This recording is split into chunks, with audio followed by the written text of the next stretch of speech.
안녕하세요. 사이카부터입니다. 주북 중공군이 왜 철수하게 되었고 주한미군이 반드시 필요한 세 가지 이유에 대해서 알아보겠습니다. 2013년 미국 랜드 연구소의 보고서에 따르면 유사시 중국군은 세계사단 규모의 공수부대가 즉시 북한에 투입되고 신속 기동부대의 경우 2시간 내에, 기갑사단의 경우 5, 6시간 내에 평양 진입이 가능하다고 보고 있습니다. 중국 인민해방군 선양군구가 백두산 중국 측 지역 등을 무대로 진행하는 군사훈련은 외형상 혹한기 기동력 강화와 달리 내부적으로 북한 유사시 38선까지 중국군의 신속 전개를 목표로 하고 있습니다. 북한과 중국은 국경이 맞닿아 있는 특성상 북한은 한국처럼 고정적으로 주둔하는 동맹군이 굳이 없어도 되기는 합니다. 그런데 의외로 한동안 주북 중공군이 북한에 주둔하고 있었던 적을 아시나요? 1958년까지도 현재 주한미군 이상의 중공군이 북한에 주둔하고 유사시를 대비하고 있었습니다. 그러나 중국군은 아무런 군사적 제도적 장치를 남기지 않고 1958년 말 북한에서 완전히 철수해버렸습니다. 분명 북한에게는 불균형한 안보 상황을 초래할 것이 분명한 상황에서 왜 중국은 철군을 감행해야 했고 북한은 이에 동의할 수밖에 없었을까요? 북한 지역에 주둔했던 중국 인민해방군의 시초는 6.25 전쟁 당시 중공군의 개입과 전쟁 이후에도 한동안 머물렀던 것에서 시작됩니다. 참고로 소련군은 이 전쟁에 공식적으로 참여한 것이 아니기 때문에 주둔의 명분은 없었습니다. 1953년 7월 27일 정전협정이 체결되던 시점에서 당시 한반도 이북에 있던 중국 인민지원군의 규모는 무려 120만 명이었습니다. 45만에 불과한 조선인민군의 숫자의 3배에 육박했습니다. 중일전쟁과 국공내전, 계속되는 국부군의 폭격, 서방의 경제봉쇄로 중국의 사정 역시 매우 좋지 않았기 때문에 종전 이후 많은 수의 군대를 철군하게 됩니다. 하지만 중국은 기본적으로 서방 세력과의 세력 균형을 위해 어느 정도의 중국군을 북한에 잔류하기로 결정하였습니다. 이 때문에 중국 공산당 중앙군사위원회 총정치부는 인민지원군의 역할을 정전협정의 보장과 전후 북한 경제의 복구건설 지원으로 한정하고 1955년 이후에도 15개 사단 25만 명 정도를 남겨두어 북한의 재건 및 농사를 돕도록 하였습니다. 1953년 11월 중국을 방문한 김일성은 중국의 복구 건설을 위한 원조를 부탁하였습니다. 저우언라인은 이를 수락하여 북한이 중국에 지고 있던 빚 전액을 탐강해주는 한편 막대한 원조를 제공하기로 하고 중조 경제 및 문화 합작에 관한 협정을 체결하였습니다. 1954년 3월 인민지원군 총사령부는 북한에 필요한 노동력을 제공하였습니다. 중국군은 노동력이 극심하게 부족해진 북한 농장에 투입되어 농사를 도왔으며 각종 건설에 참여하였습니다. 1957년까지 1300여 개의 저수지를 건설했고 7곳의 물길과 각종 저수지 공사를 지원하였습니다. 마오쩌둥은 북한이 42만 명이나 되는 군대를 보유하는 것은 너무 많으니 군을 10만 명으로 감축하고 대신 중국이 휴전선을 수비해 주겠다고 제안하면서 공군 강화, 기계화 부대 창설을 하지 말고 그 돈으로 인민생활 향상에 투자할 것을 조언했습니다. 하지만 김일성은 근본적으로 외국 군대가 대규모로 북한에 있는 것이 불만스러웠고 중국 인민지원군은 북한을 통제하기 위한 도구라고 생각했습니다.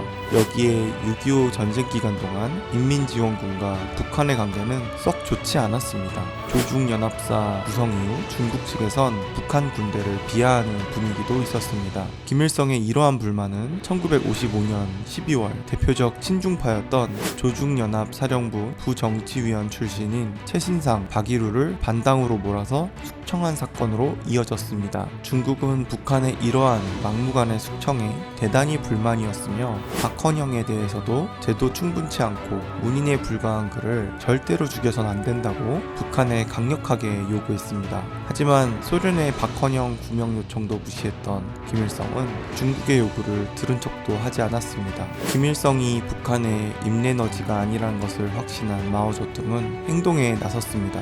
1957년 10월 혁명 폐병 40주년을 기념하여 김일성과 마오쩌둥 사이에 회담이 벌어졌습니다. 11월 9일 자신의 숙소에서 김일성, 남일, 김창만과 만난 마오쩌둥은 김일성에게 100만 명이 넘는 외국군이 주둔하는 것은 정상적인 상황이 아님을 강조하고 중국 인민지원군 철수가 매우 필요한 조치임을 역설하며 3단계에 걸쳐 2개 군을 철수할 것을 통보하였습니다. 그 이유는 중국이 북한에 사용하는 병참 비용의 부담이 너무 크기 때문이었습니다. 사실 중공군이 6.25 전쟁에 참전할 당시부터 둘의 사이는 그리 좋지 않았습니다. 특히 김일성과 펑더하이 사이가 가장 험악했는데 군대를 당장 투입하라는 김일성에게 펑더하이는 휴식과 재보충이 우선이며 김일성의 과거 실책들을 읊으며 당신은 요행을 믿고 전쟁을 일으켰나 라고 비난한 적도 있었습니다. 심지어 유엔군과 한국군의 반격으로 북한군과 중공군의 전면적 공세가 꺾이던 와중 북한 1군단이 중공군과 상의도 없이 멋대로 병력을 후퇴시키는 바람에 유엔군과 한국군의 포격에 고스란히 노출된 중공군 184단이 괴멸했으며 이에 분노한 펑더하이는 김일성의 뺨을 2대나 때렸다는 설도 있습니다. 정전협정 이후 북한에 잔류한 중공군들은 남한의 주한미군이 잔류하자 중공군 역시 주둔지를 북한에 설치하게 됩니다. 그러나 1956년 8월 종파 사건에 이어 1958년 김일성이 자주 노선을 공고히 하고자 인민지원군들을 모두 철군시키라고 중국을 압박할 때부터 본격적으로 사이가 금이 가기 시작했습니다. 결국 1958년 말까지 주북한 중공군은 모두 철수했습니다. 한편 지원군 철수가 이뤄진 1958년 당시 인민군 8만 명 전역 조치 등 민간 노동력 확보를 위한 북한 정부의 조치 때문에 30만에 불과했던 인민군 숫자는 70만 명 국군을 보유하고 있던 한국에 비해 절반에도 미치지 못하는 열악한 수준이었습니다. 한편 1951년 미 합참의 보고에 따르면 이미 미국은 대만의 지정학적 가치를 높이 평가하고 있었으며 대만이 미국 도서방어선을 사수하고 자유로운 공군 및 해군 작전 활동을 위한 거점으로서 대만이 필수적인 역할을 하고 있는 것으로 판단하고 있었습니다. 이렇듯 미국에 의해 자국의 핵심 이익이 위협받는 상황 속에서 중국은 미국과의 군사적 충돌을 염려하지 않을 수 없었습니다. 1954년과 1958년 두 차례에 걸쳐 발생한 대만 해협에서의 양안 간 무력 충돌은 그 양상에 있어서 중국의 안보에 커다란 위협으로 다가왔습니다. 중국의 핵심 이익과 미국의 핵심 이익이 결정적으로 충돌한 사건이었습니다. 미국은 한국전쟁이 발발하자 대만 해협에 즉시 제7함대를 파견했습니다. 흥미로운 사실은 1954년과 1958년 두 차례의 대만 해협 위기 모두 북한 주둔 중국군 철수와 시기적 일치를 보이고 있다는 점입니다. 우발적인 충돌이 대규모 전투로 확산됐거나 대만의 선제 공격으로 발생한 것이 아니라 중국의 의도된 선제 공격이었다는 점입니다. 포격의 규모만 보더라도 잘 알 수 있듯이 중국이 확전의 여지를 전혀 고려치 않고 행동했다고 보긴 어렵습니다. 미국과 안보동맹이 체결되고 미 해군함대의 보호를 받고 있었던 대만에게 수개월에 걸쳐 48만 발에 달하는 포격을 감행한다는 것은 결코 무계획적이거나 우발적이라 볼 수 없었습니다. 1958년 제2차 타이완 해협 위기 당시 타이완과 맞닿은 중국 본토 연안에 약 90만 명에 달하는 중공군 병력이 집결했었고 중국 해군력의 약 3분의 1 전투기 400여 대, 폭격기 90여 대가 동원되었다는 점은 충분히 타이완 해협 위기가 확전의 위험을 안고 있었음을 보여줍니다. 한편 당시 중국이 처해 있던 어려운 경제 여건으로 중국 공산당은 당면 과제로 최소한의 군사력만을 유지한 채 모든 국가적 역량을 경제 발전에 총동원하고자 하는 방침이었습니다. 북한의 소군정 체제가 아니었으면 이들은 별개의 정당이 되었을 수도 있었습니다. 당시 북한의 모든 좌익 세력이 통합해 출발한 포괄 정당이었기 때문에 이때의 정부 구성은 연립정부에 가까웠다고 보는 게 맞습니다. 게다가 김정은 정권이 들어선 뒤 중국 정부가 남한 정부와 밀착하는 데다 대북 제재에 중국까지 동참하자 양국 관영 언론들은 서로를 비난할 정도로 북중 관계가 최악에 치달았고 김정은 역시 일본이 100년의 적이면 중국은 1000년의 적이다 라는 지침을 각 군부와 공무원, 주민들에게 배포해 중국에 대한 경계론을 강화하기도 했습니다. 무엇보다 소련은 중소분쟁 때 중국과 대립한 전적이 있으며 중국의 입김이 극동과 한반도에 커질수록 경제적 외교적으로 피해를 볼 것이기에 달갑지 않았습니다. 북한에 주둔 중이던 중국군이 철수한 1958년부터 북중 간 안보 조약이 체결되는 1961년까지 약 3년간의 북한 안보 공백기는 명쾌하게 설명되지 못하고 있습니다. 1958년을 전후로 중국이 처한 국내외적 상황을 고려해 본다면 철군의 주요한 원인은 중국 측에 있었습니다. 안보적 차원에서는 타이완 해협 위기로 촉발된 중국의 불안정한 안보 환경이 하나의 원인이었으며, 경제적 차원에서는 북한 주둔의 경제적 부담과 대약진 운동 등 국내의 경제 개발을 위한 국력 집중의 필요성 또한 중요한 원인이었습니다. 한편 북한이 안보적 위기감에도 불구하고 중국군의 철수를 용인할 수 있었던 것은 주둔과 철군 사이에 안보적 효용 차이가 거의 없었기 때문입니다. 북중 간의 지리적 인접성, 한국전쟁을 거치며 발전된 중국의 군사적 능력과 양국 간 신뢰관계는 철군이 갖는 불리함을 상쇄시킬 수 있었습니다.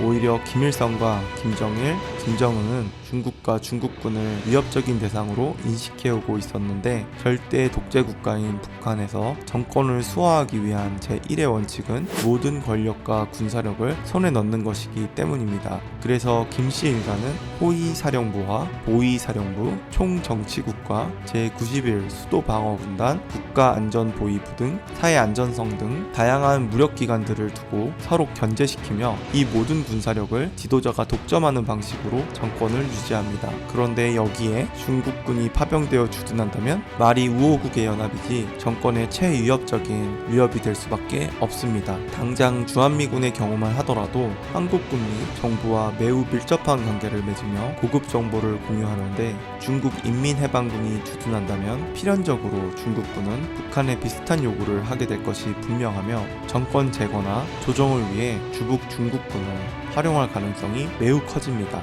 이렇게 되면 통제되지 않는 병력이 수도와 주요 요충지에 배치돼서 거기에 이 병력들은 북한의 군사적 통제를 받지 않고 경제나 정보, 외교 등 다양한 분야에서 조선 노동당의 통제를 벗어나 있으므로 정권의 가장 큰 위협 요인으로 작용하게 될 것입니다. 1960년대부터 시작되는 북한의 과도한 국방비 투자, 안보 공백을 메우기 위한 노동저기대의 창설, 경제국방 병진 노선 추진 등의 대응 조치가 바로 그것입니다. 북한이 감정적인 갈등이나 내정 간섭을 이유로 안보상의 심각한 불균형을 낳는 철수를 먼저 주장했으리라 보긴 어렵습니다. 양국은 북한 주둔 중국군 철수라는 합의에 이를 수 있었던 것입니다. 1975년 4월 18일 핵개발 비용을 묻는 김일성에게 마오 주석은 꿈도 꾸지 말라며 냉대했습니다. 1992년 한중수교로 배신감은 극대화돼 1994년 판문점 북군 군사정전위원회를 북한 측이 일방적으로 폐쇄하는 바람에 중국군 대표단도 모두 철수하게 되었습니다. 1999년 8월 중국을 방문했던 조성태 국방장관은 25일 중국군 장교들과 얘기를 나누는 자리에서 남북 통일이 되면 중국을 비롯한 동북아 국가들과 주한미군 철수 문제를 논의할 의사가 있다고 밝혔습니다. 북한에는 외국군이 없는데 주한미군 어떻게 처리하냐는 중국 장교의 질문에 조 장관은 남북 간의 평화 공존이 이루어지면 주한미군 주둔은 지금과는 전혀 다른 형태로 나타날 것이라면서 통일 이후에는 미군 철수 등 주한미군 문제를 중국을 포함한 다른 국가와 논의할 수 있다는 의사를 밝혔습니다. 2011년 조선일보에서 단독으로 중국군이 나선특구에 병력을 주둔했다는 사설을 올렸다가 중국 외교부와 국방부에서 공식 부인하기도 했습니다. 북한과 중국이 군사조약인 조중우호 및 상호 원조조약을 맺고 있지만 2011년 중국 CCTV가 조약 체결 50주년이라며 1981년과 2001년 두 차례 자동 연장됐다는 사실과 함께 2021년까지라며 이해 당사국들에게 무언의 신호를 주었습니다. 이러한 이유들로 인해 표면적으로 드러나는 심각한 안보 불균형에도 불구하고 중국과 북한은 북한 주둔 중국군 철수라는 합의에 이룰 수 있었던 것입니다. 유사시 군대를 파병해줄 동맹국이 많은 미국과 달리 중국은 이해관계 이상의 혈맹이 없다시피 합니다. 그나마 합동훈련에 적극적인 러시아도 중소분쟁 이후로는 자국의 이익이 침해당하거나 중국이 잘 되는 것을 그리 원치 않기에 진심으로 도와줄 동맹이 못 되며, 파키스탄도 친중이지만 미국과도 친합니다. 아직까지 중국은 공동안보체제를 지향할 정도의 굳건한 동맹국도 또한 국제사의 반발을 무시하고 배치하고 기지를 유지할 정도의 역량도 확보하지 못하였으며 또 중국의 외교적 방식이 적을 많이 만드는 방식이기 때문에 영향력 확대 속도도 느린 편입니다. 1958년 이후에 북중 관계는 물론 한반도 정세를 이해하는 데 있어서 북한 주둔 중국군 철수 문제가 갖는 의미는 크다고 봅니다.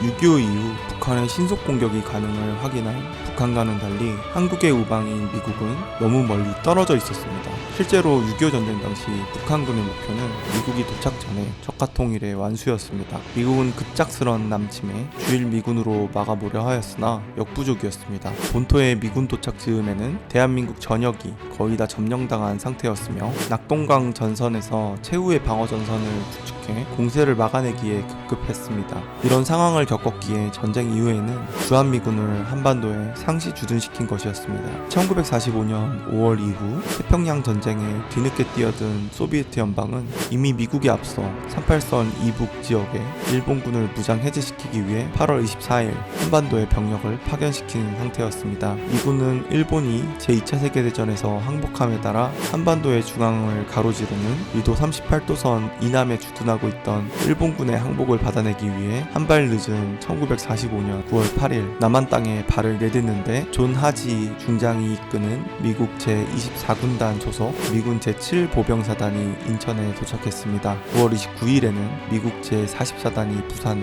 10월 8일에는 미국 제16사단이 목포에 도착하였습니다. 11월 말 당시 38선 이남에 주둔한 미국 제24군단 병력수는 약 7만 명이었습니다. 1948년 소련 정부는 자국 병력을 북한에서 철수시키고 미국은 1948년 8월 15일 대한민국 정부가 수립되자마자 9월 15일부터 철수하기 시작했습니다. 대한민국 정부는 일방적인 주한미군 철수가 곧 전쟁을 의미한다고 우려하여 국제연합 한국임시위원단은 대한민국 정부 요청에 따라 보고서를 작성하여 1948년 10월 30일 유엔 총회에 제출했고 11월 여수 순천 사건이 발발하자 잠시 철군이 중단되었다가 결국 이듬해 6월 29일 500여 명의 군사 고문단만 남겨두었습니다. 또한 대한민국 정부는 미국의 한미 상호 방위 조약 외에 군사 원조, 경제 원조를 요청했으나 모두 거부되었습니다. 이승만 대통령은 1949년 6월 진해 해군 기지를 동미 해군 기지로 제의하였으며 방공 태평양 공동체 구성도 제의했지만 모두 거부되었습니다. 1950년 1월 12일 애치슨 미국 국무부 장관의 기자회견에서 대한민국이 미국 태평양 방위선에서 제외되었습니다. 1950년 1월 26일 당시 댈러스 미 국무부 고문이 방한했을 때 대한민국을 포함시켜달라고 재요청하였으나 역시 거부되었습니다. 그리고 불과 5개월 뒤 우리가 참혹했던 그 전쟁이 벌어지고 맙니다. 1953년 7월 27일 남한이 배제된 상태로 북한을 포함한 중공과 미군이 휴전협정이 이루어질 때까지 33,000명의 미군 전사자를 포함하여 총 14만 명에 달하는 유엔 참전국 군인 사상자를 발생시켰습니다. 1954년 한미 상호 방위 조약을 통해 미국과 한국은 외국의 침략 시 상호 협력할 것을 약정하였습니다. 1957년 7월 1일 창설된 이후 약 7만 명 정도의 주한미군이 일정 기간 유지되었습니다. 닉슨이 대통령이 되기 2년 전인 1967년 10월 외교안보 잡지인 Foreign Affair에 기고한 베트남 후의 아시아라는 논문에서 그는 세 가지 주장을 하였습니다. 미국은 더 이상 세계 경찰이 아니다. 베트남에서 철군해야 한다. 미군의 아시아 개입은 축소하고 아시아 국가들 스스로 방해하여야 한다. 1971년 이전까지 미국 7보병사단과 미국 2보병사단의 2개 사단만 남아있었습니다. 1971년 2월 6일 최규화 외무장관과 포터 주한 미국 대사의 공동성명을 발표한 후 3월 미국 7보병사단 2만여 명을 철수시켰습니다. 대한민국군의 월남파병은 주한미군이 베트남 전쟁으로 배치되는 것을 막기 위한 것도 중요한 이유 중 한 가지였습니다. 미국 7보병사단을 철수하고 미국 2보병사단은 후방으로 배치하며 전방은 안보는 대한민국 국군이 담당한다. 대한민국 국군의 현대화를 지원한다. 연례 안보협의회를 개최한다. 1974년 9월 주한국제연합군, 주한미군사령부, 미군 제8군 사령부가 통합되었습니다. 1976년 1월 1일에 유엔군 사령부는 해체되었고 1978년 한미연합사령부가 창설되었습니다. 지미 카터 대통령은 주한미군 철수를 대선 공약으로 대통령이 되었습니다. 그는 1977년 1월 20일부터 1981년 1월 20일까지 재임했습니다. 이에 따라 1977년 9월 1000명, 1978년 11월에는 500명을 철수시켰습니다. 1979년 6월 카터 대통령이 서울을 방문할 때 주한민군의 철군 계획이 완전히 백지화되었습니다. 3개월 뒤인 1979년 10월 중앙정보부장 김재규는 박정희 대통령을 시해하였습니다. 김재규는 당시 1948년 정부 수립 이래 최악이었던 한미관계를 완전히 복원시키며 대한민국의 민주화를 위해 시해했다고 주장했습니다. 주한미군은 냉전시대 동북아시아 지역의 세력 균형을 유지하는 데 기여했으며 대한민국의 정권 격변기 때마다 민주화를 지지하는 태도를 취했으나 내정 간섭이라는 항의에 밀려 결정적인 역할을 하지는 못했습니다. 1976년 판문점 도끼 살인 사건 때 미군 보니파스 대위 등이 순직한 것에 대해 미국이 준 전시태세를 선포했습니다. 더불어 1978년 이후 부마 사태 등으로 대한민국의 민주화를 둘러싼 대한민국과 미국의 갈등은 심해졌고 그때마다 미국은 대한민국 정부에게 주한미군 철수를 내세웠습니다. 1989년 소련과 동구권 붕괴가 현실로 다가올 때 이미 미국은 지금부터 주한미군 방위비를 대한민국이 부담하지 않으면 미군을 7,000명가량 감축할 것이라고 하였습니다. 이때부터 대한민국은 방위비를 50%가량 부담하기 시작했습니다. 1991년 주한미군은 그전까지 있던 모든 전술 핵무기를 철수시켰습니다. 미국은 1990년 당시 43,000명의 주한미군을 3단계에 걸쳐 2만 명 수준까지 줄이기로 하고 1단계 철수를 실행해 37,000명으로 병력을 감축했습니다. 그러나 1994년 북한 핵 문제의 대두로 한반도에 전쟁 위기가 고조되자 이 계획은 전면 중단되었습니다. 당시 대한민국에 전시 작전 통제권이 없었기 때문에 김영삼 정부는 미국 7공군이 평안남도 영변 원자력 연구소를 폭격할 것을 거의 직전에서야 알았습니다. 1998년에 전면전 작전 계획인 작계 502798부터 기존 방어 개념에서 벗어나 북한이 전쟁을 일으키려는 확실한 징후가 포착되면 주요 군사 목표를 선제 타격하는 것으로 바뀌었습니다. 즉 1998년 이후 여태까지 한국군의 작전 계획에는 대북 선제 타격이 언제나 항상 포함되어 있었습니다. 2015년 12월 대한민국의 전시작전권 전환이나 차후 맺게 될 평화협정에 따라 유엔군 사령부 자체를 철수하는 것을 검토하였습니다. 이에 따라 JSA를 포함한 모든 비무장지대와 한강 이북에는 대한민국 국군만 있게 됩니다. 대한민국의 미 대사관을 포함한 전국 모든 미군 시설은 의무경찰 상설경비 중대대원들이 경비하고 있습니다. 1919년 4월 대규모의 산불 재난 사태 때 주한미군이 강원도 산불 진화에 헬기 및 장비를 지원했다는 기사가 보도된 적이 있습니다. 주한미군에는 전쟁을 상정한 최첨단 장비들이 있으므로 전쟁에 준하는 개멸적인 피해를 입을 시에도 각종 인명구조나 복구 작업에 꽤나 요긴하게 활용할 수 있습니다. 실제 2011년 동일본 대지진 때 주일미군도 구호 활동에 나섰으며 심지어 미국 본토에서 대규모 항공모함을 파견하여 각종 구호 물자들을 전달하기도 했습니다. 한마디로 전쟁뿐만 아니라 각종 재난재해 시에도 군말 없이 솔선수범 대민 지원에 나서는 최우방국이자 세계의 경찰다운 모습을 미군은 보여주고 있습니다. 주한미군 주둔은 중국 견제를 위해 미국에게는 필수적인 요소입니다. 한국에는 미 본토를 제외한 세계 최대 규모의 미군 기지가 있습니다. 평택시 미군기지 험프리스로 판교 신도시보다 넓은 면적을 정부가 미국에 무상으로 제공함으로써 사실상 미군 신도시가 형성되어 있습니다. 평택 미군기지의 면적은 여의도의 5.5배, 판교 신도시의 1.6배 수준으로 미국 소도시 분위기입니다. 그 안은 미국 주소체계를 사용하기에 한국인이 신용카드를 결제하면 해외 승인으로 뜨며 우체통에 편지를 넣으면 미국으로 배달됩니다. 평택기지의 인원은 미군 14,491명, 미군 가족 11,075명, 미군 군무원 5,420명, 한국군 카투사 1,600명, 한미연합사 한국군 800명, 기타 1,145명으로 총 44,531명이 거주하고 있습니다. 과거 전국에 걸쳐 걸쳐 분산돼 있던 미군 기지는 미군 기지 이전 사업을 통해 중부와 남부의 2개 허브로 재편되고 있습니다. 평택항과 오산 공군 기지를 통해 미군 해공군 증원 전력이 언제든 신속히 전개될 수 있으며 대구 일대는 주일 미군 기지에서 증원된 미군 전력이 집결하는 후방 기지 역할을 하는 것으로 알려졌습니다. 2020년 한미 안보협의회 발표문에 매년 포함됐던 주한미군 병력 유지 언급이 빠졌습니다. 부시 행정부가 2004년 내놓은 전 세계적 방어태세 재검토 계획에 따라 미 국방부는 냉전 이후 특정 지역에 주둔하던 붙박이 미군들을 신속하게 전 세계 어디라도 투입할 수 있는 기동군으로 개편한다는 유연성이라는 개념을 내세웠으며 트럼프 행정부의 역동적인 전력 전개 개념으로 그 정책 기조가 이어집니다.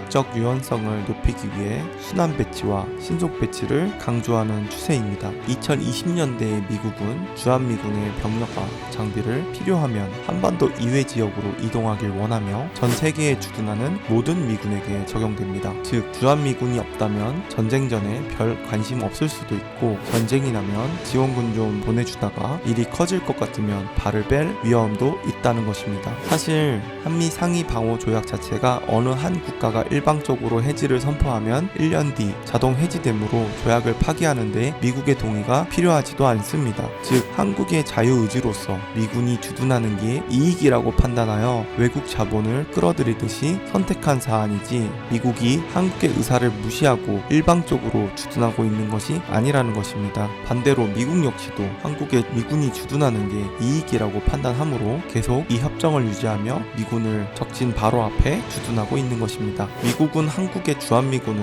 일본의 주일미군을 주둔시켜 중국과 러시아의 태평양 진출을 저지하는 것을 주요 골자로 삼고 있는데 주한미군을 철수시킨다면 미국의 최후의 마지노선은 일본이 됩니다. 이 경우 주일미군의 증강, 자위대의 정식 군대화, 즉 일본의 보통국가화의 두 가지 선택지가 존재합니다. 전자의 경우에는 일본 정부가 난색을 표할 수도 있습니다. 당연히 주일미군이 주둔하고 있는 오키나와의 반발이 심해질 것이고 일본 측이 부담해야 할 방위비도 증액될 수밖에 없습니다. 그래서 가능성이 가장 큰 것은 후자입니다. 실제로 일본이 이를 구실로 일본 정부가 미국 측에 주한미군이 철수한 상황에서 미국과 함께 동아시아의 안보를 책임질 수 있는 나라는 일본뿐이라는 논리를 내세워 일본의 보통국가와의 찬성해달라고 요구할 것입니다. 미국 역시 핵무장은 하지 않는다는 조건하에 지지를 표명할 수 있습니다. 일본 내에서도 한국에서 미국이 철수한 이상 보통국가는 더 이상 막을 수 없다는 논리로 헌법 개정을 할 가능성이 큽니다. 이렇게 되면 오히려 한국이 우려하는 일본의 보통국가가 오히려 실현되는 아이러니가 펼쳐지게 될 것입니다. 오늘은 이렇게 주한미군이 왜 주둔하고 있는지, 주북중공군이 왜 철수하게 되었는지 등에 대해서 알아보았습니다. 오늘 영상이 도움이 되셨다면 구독과 좋아요, 알림 설정 부탁드리고 의견이나 궁금한 점 있으시면 댓글로 달아주시면 소통하고 싶습니다. 긴 영상 시청해주셔서 감사드리며 오늘 하루도 좋은 하루 되세요. 감사합니다.